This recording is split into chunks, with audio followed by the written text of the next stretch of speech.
now move on to something which both of us have observed and thought about, Glenn and I.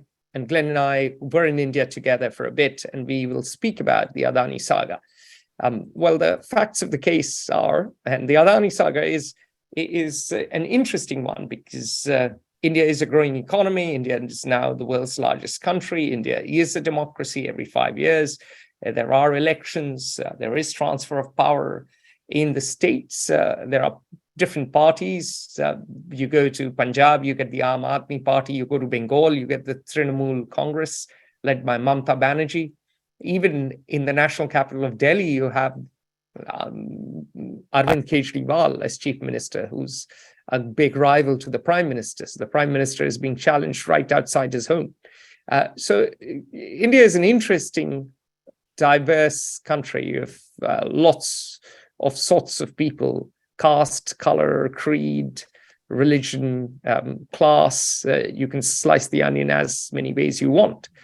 And what is happening in this country is spectacular growth and a good run of a few companies in particular. And in the case of one such company, the Adani Group, a US short seller, Nathan Henderson, took on the conglomerate, accused the world's third richest man of pulling the largest con in corporate history. And the accusations were brazen stock manipulation and accounting fraud scheme over the course of decades, taking on substantial debt, including pledging shares of inflated stock for loans, putting the entire group on precarious financial footing. 5 of 7 key listed companies reported current ratios below 1, indicating near-term liquidity pressure, meaning they didn't have cash to cover their expenses. The group's very top ranks, and 8 of the 22 key leaders were from the Adani family, which meant that this was a family business. It wasn't really a professional corporation. 4 major government fraud investigations, apparently, of money laundering, theft of taxpayer funds, and corruption, totaling an estimated US $17 billion.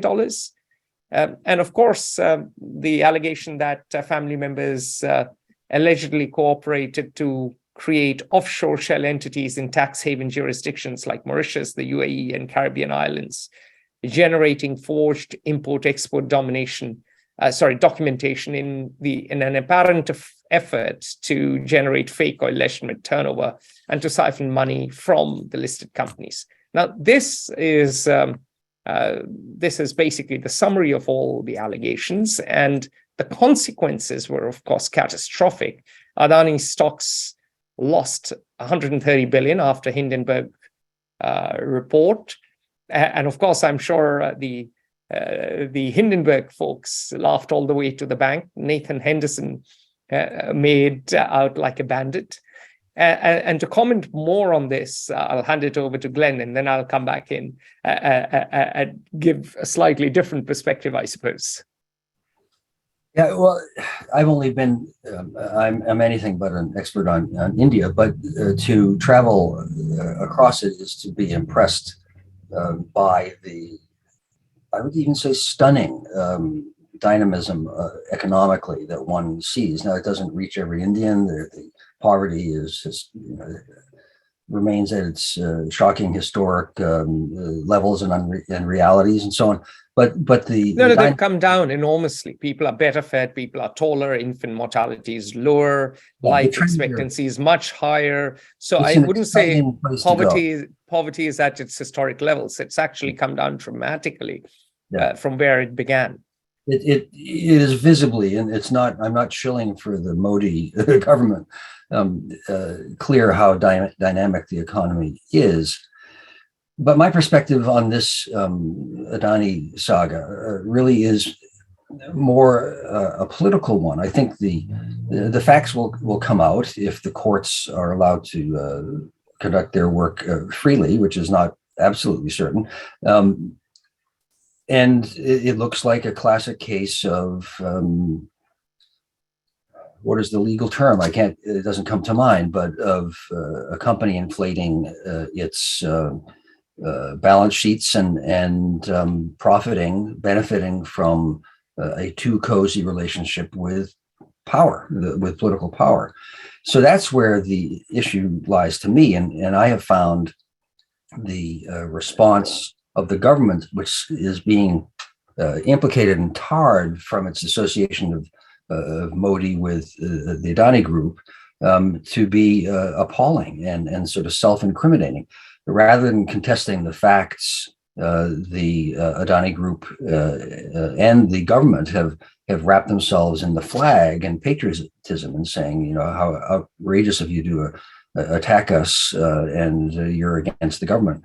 And that really is sort of a confession of guilt, rather than saying, well, let's look at the balance sheets and here they are, because when one does, it seems to be substantiating the criticisms made by the Hindenburg Group. I have no brief in favor of short sellers, but on this one, the political gaffes by the governing party seem to confirm the criticisms made by the opposition about transparency, over intimate relations of the government with certain financial interests, and if not manipulation, at least unfriendly statements and pressures on the judicial system. I don't go so far as George Soros, to say, well, this will clean up Indian democracy.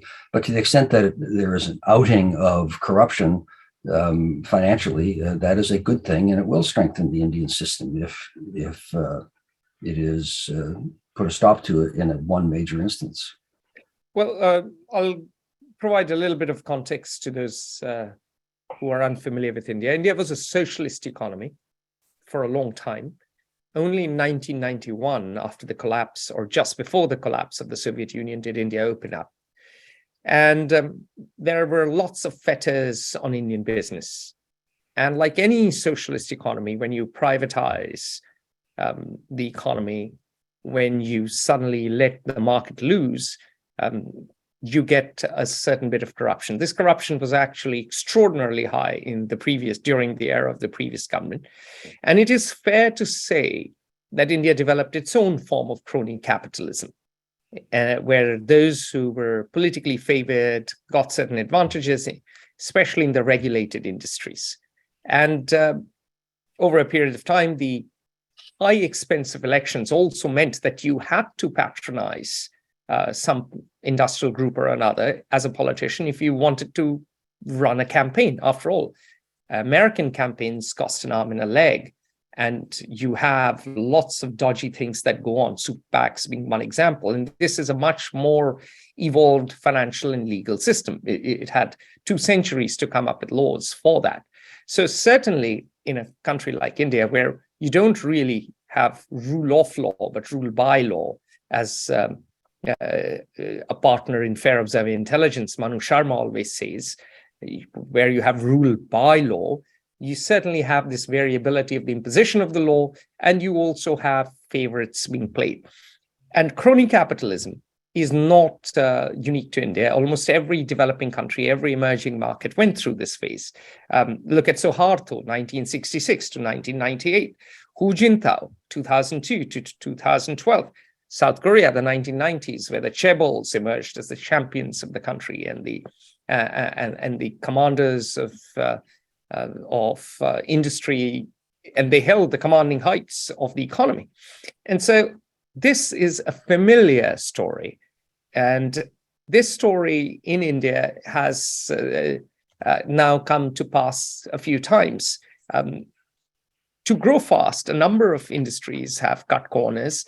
Apparently, we were told that the Ambanis did so in the past, and they tripped up in 1982, 83, and then they cleaned up. In this case, the Adani Group has run many industries quite efficiently. They've provided good value for the price. They are known to be aggressive. They are known to expand.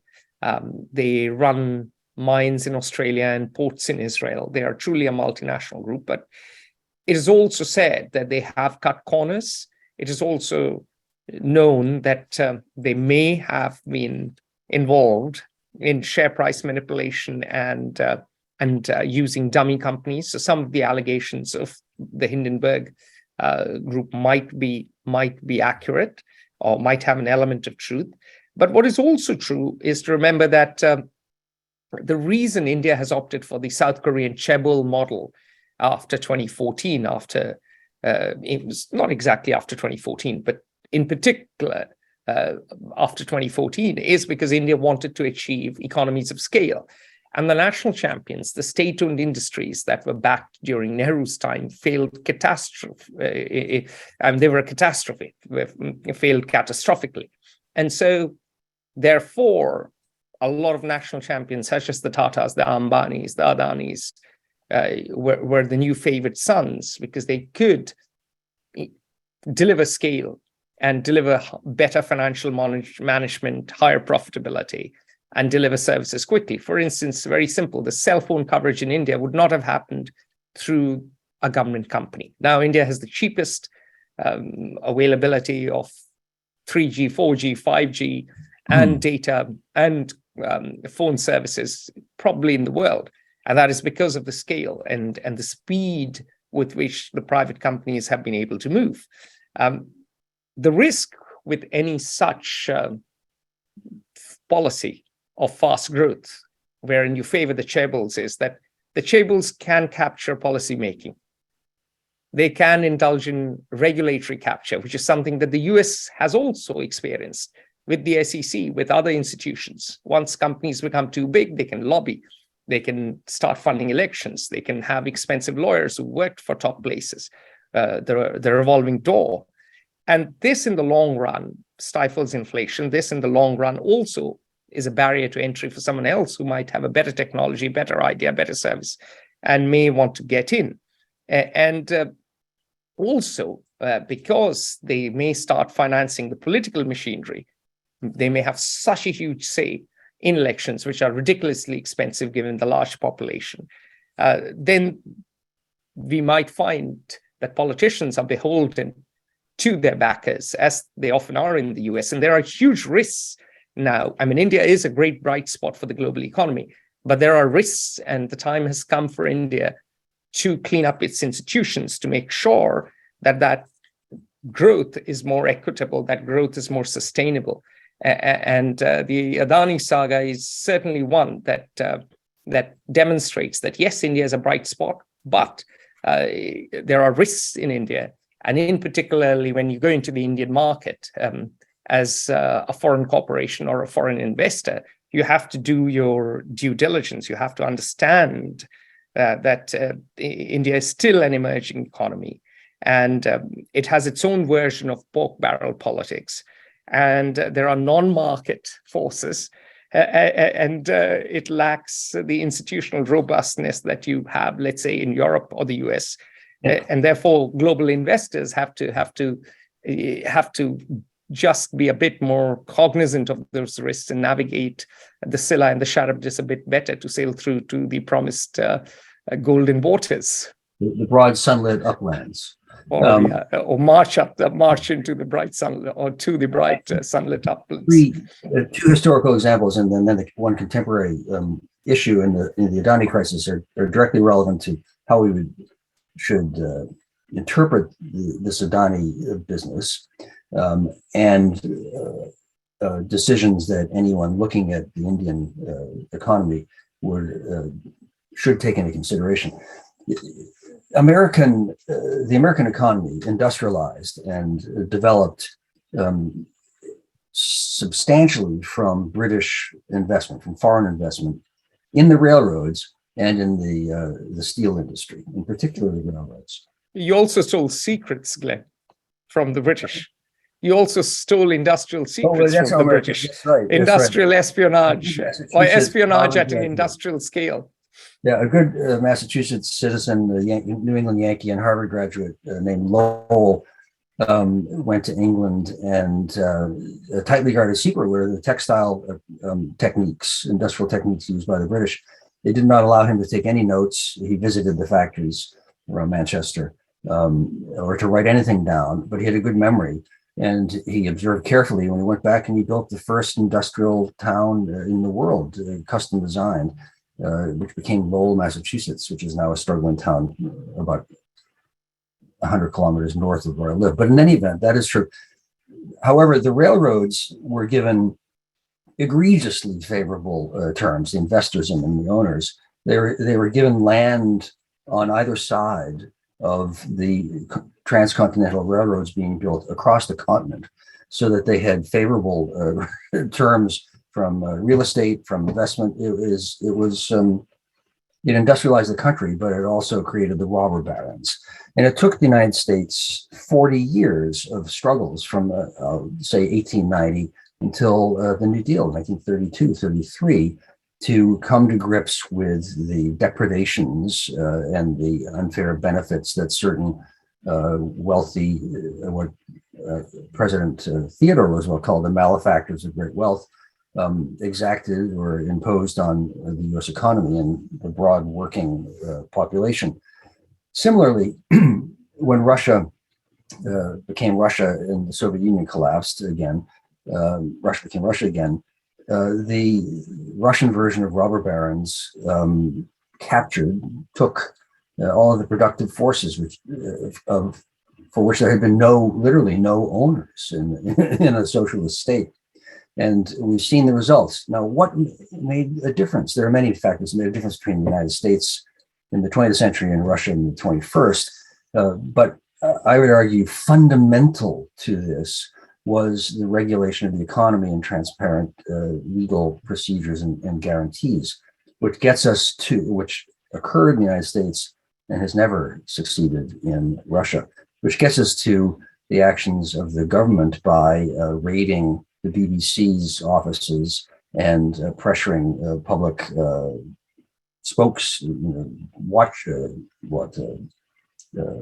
guards, meaning the press and the media, not to create problems for the political class that is ruling. And we don't know how this will turn out. If they were to succeed in suppressing things, then the future would be as dim as the socialist past was in India. And that's a darker statement that I think is likely.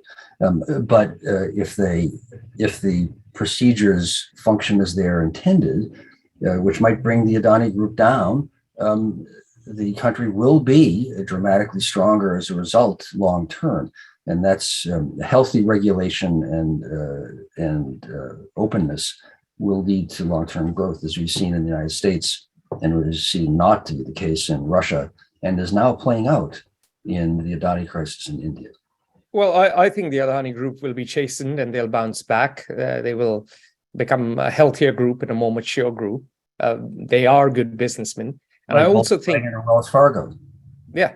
And I also think that India will never have the same control of the press as it did during its socialist past.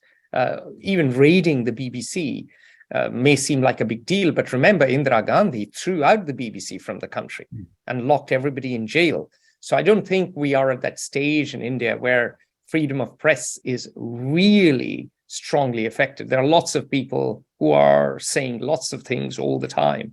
And I think the raid on the BBC probably is bad judgment and more of a pinprick than the diabolical era of Indira Gandhi, which was very dictatorial and very socialist. And in fact, she amended the constitution itself to insert the words socialist and secular. So I think when it comes to Indian markets and those in Indian markets, I think the bull run will continue for a while.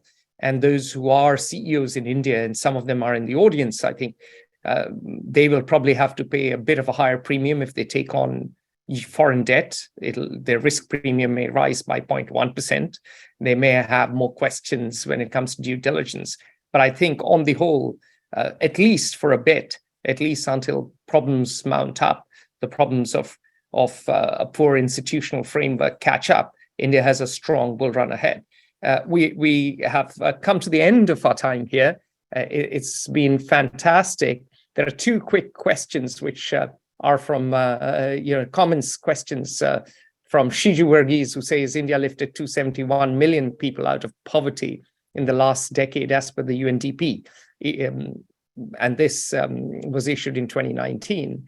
And Prashant Sharma, who says that wouldn't it be more prudent for the US to let Iranian oil into the market? What do you say, Glenn? I'll leave that for you.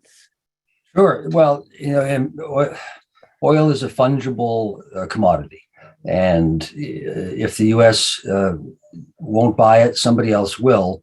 And I think that the Iranians are proving as adept as anybody else, if not more so, at avoiding sanctions. So I think that they're managing to, some of us are consume Iranian oil in any event.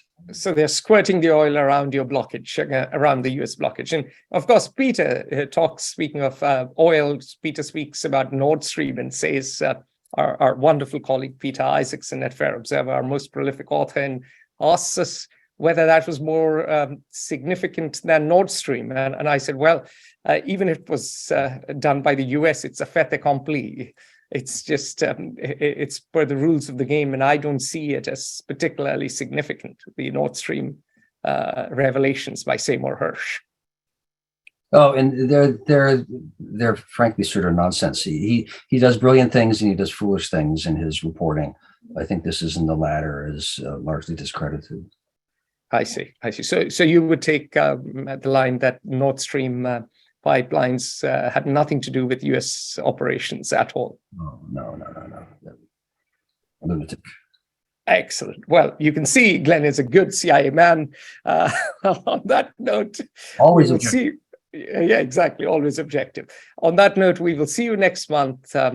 Again, it's the last Wednesday of the month. Make sure that you remember to check your email. You'll get a reminder from Zoom. Those of you who are here have clearly signed up. And wherever you are in the world, we wish you all the best, and it's bye for now. Join the conversation at Fair Observer and subscribe to our YouTube channel.